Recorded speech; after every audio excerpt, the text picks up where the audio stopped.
As North Texas faces dangerous temperatures, MedStar says it is prepared for any heat-related emergencies ahead. And ERCOT says that their system enhancements should keep the power grid running. Fox 4's Peyton Yeager live with those details tonight. At least the sun has gone down for you standing outside. I know it's a little bit cooler, but MedStar already responding to multiple heat-related calls today, asking for people this week, especially, take those precautions outside. But inside your home, several North Texans and Texans altogether are questioning the state's power grid. But ERCOT says it has a roadmap to grid reliability while also admitting the load could be at an all-time high. A sweltering Sunday calls for time at the splash pad under one condition. We are only going to be out here for a couple hours. So Mom Alicia Booker stays in the shade. Yes, this fan was needed. While her kids stay cool. Oh, it's like very hot. North Texas is now under a heat advisory heading into Monday, touching 100 degrees for the first time this year. It did? I didn't even know that. The heat index approaching 105 degrees. And now this. Now we're back to normal programming. A stall in the Texas summer heat is gone as MedStar in Fort Worth prepares for an uptick in heat-related calls this week. Mild temperatures in June and so far in July caused heat calls to be slightly lower than average. But Sunday, MedStar activated their extreme weather response. If a patient is outside in the heat, we upgrade the response to an emergent response if it's not on emergent response already. That way we can get to the patient a little bit quicker and get them cooler quicker.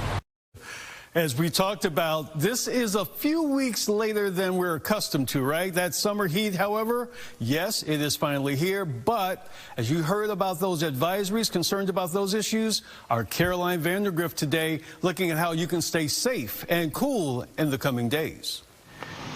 From the Katy Trail in Dallas, before it gets too hot, take my dog and get some nice sun, to this splash pad in Grapevine. Trying to cool my grandkids off. Families across DFW spent Sunday looking for ways to beat the heat. My favorite thing is to go in the water. It makes me feel good outside. The skyrocketing temperature isn't just uncomfortable, it can be dangerous. I think we'll be good as long as we keep bringing our water and our spray bottles and staying where it's shady and where we can get water sprayed on us. DFW officially hit its first triple-digit temperature of the summer today, more than 3 weeks later than normal. According to the National Weather Service, the average first 100-degree day is July 1st. We're gearing up for it here, and I think we're ready to start dealing with more of the heat-related emergencies. MedStar activated its extreme weather response protocols today because of the high temperatures. Crews treated 4 patients for heat-related illnesses today.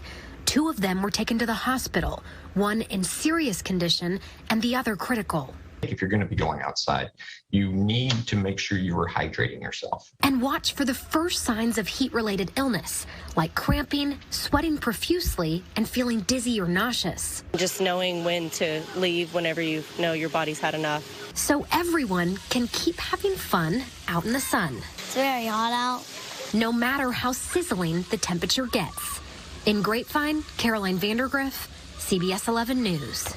This extreme heat can be dangerous and even deadly, especially for people who have to work outside or don't have a way to really stay cool. William Joy shows us how North Texans are trying to stay safe on one of the hottest weeks of the year.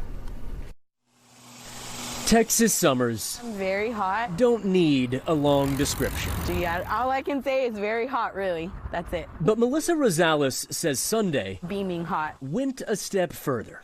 That's why we're done. We're finished. In fact, it was the first 100-degree day in DFW this year. Really? No.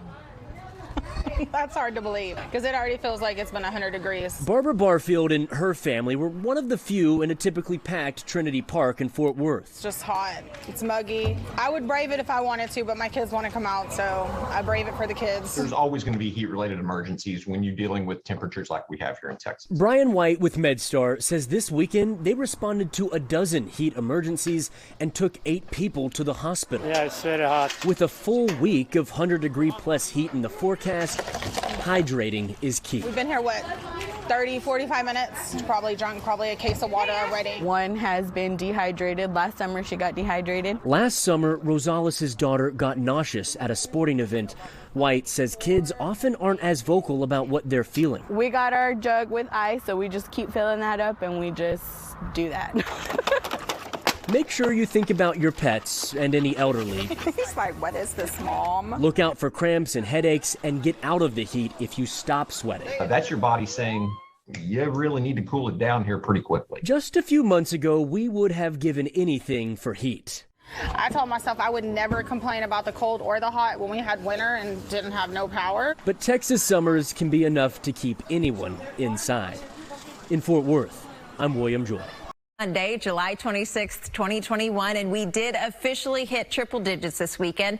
But it's more than just hot. It can also be dangerous. MedStar activated its extreme weather response protocols yesterday because of the high temperatures that we saw. In fact, crews treated 4 different patients for heat-related illnesses. 2 of them were taken to the hospital, one in serious condition, the other in critical condition. And from the Katy Trail in Dallas to a splash pad in Grapevine, families across DFW spent the day looking for ways to beat the heat. MedStar says they are ready to help people if they do become in need of help. We're gearing up for it here, and I think we're ready to start dealing with more of the heat-related emergencies. If you're going to be going outside, you need to make sure you are hydrating yourself. MedStar sent out a list of things you need to do and look out for in this heat. They say if you do feel like you are being overwhelmed by the heat, you should call 911, especially if you think anyone is having a heat stroke. Some of the symptoms of a heat stroke include an absence of sweating, a rapid pulse, and a pulsating headache. So, Annalise, it's taken a few weeks longer than normal for things to heat up. According to the National Weather Service, usually the average first triple-digit day is July 1st, but this year we were lucky enough to wait until almost the end of July. So how long is this heat now going to stay with us? As Texas faces dangerous temperatures, MedStar says it is prepared for any heat-related emergencies ahead. And ERCOT says they hope their system enhancements will keep the power on. Fox 4's Peyton Yeager has that story. A sweltering Sunday calls for time at the splash pad under one condition. We're only going to be out here for a couple hours. So Mom Alicia Booker stays in the shade. Yes, this fan was needed. While her kids stay cool. Oh, it's like very hot. North Texas is now under a heat advisory heading into Monday, touching 100 degrees for the first time this year. It is? I didn't even know that. The heat index approaching 105 degrees. And now this. Now we're back to normal programming. A stall in the Texas summer heat is gone as MedStar in Fort Worth prepares for an uptick in heat-related calls this week. Mild temperatures in June and so far in July caused heat calls to be slightly lower than average. But Sunday, MedStar activated their extreme weather response. If a patient is outside in the heat, we upgrade the response to an emergent response if it's not on emergent response already. That way we can get to the patient a little bit quicker and get them cooler quicker. Plus, after a short break, the heat is back on across North Texas. I don't need to tell you that. MedStar activated its extreme weather response protocol. And basically, when they do that, the heat index then is above 105 degrees. So what that signals to them is that heat-related emergencies happening outdoors become a priority for first responders. Over the weekend, at least 8 patients suffered heat-related illnesses. They say 6 of those people had to be taken to a local hospital. 2 of them were either in serious or critical condition at the time. And interestingly, we always say, you know, watch out for young children and the elderly. And while that is still true, according to MedStar, the average age of people treated for primary heat-related medical issues so far this summer is between 41 and 44, and the majority happen to be men.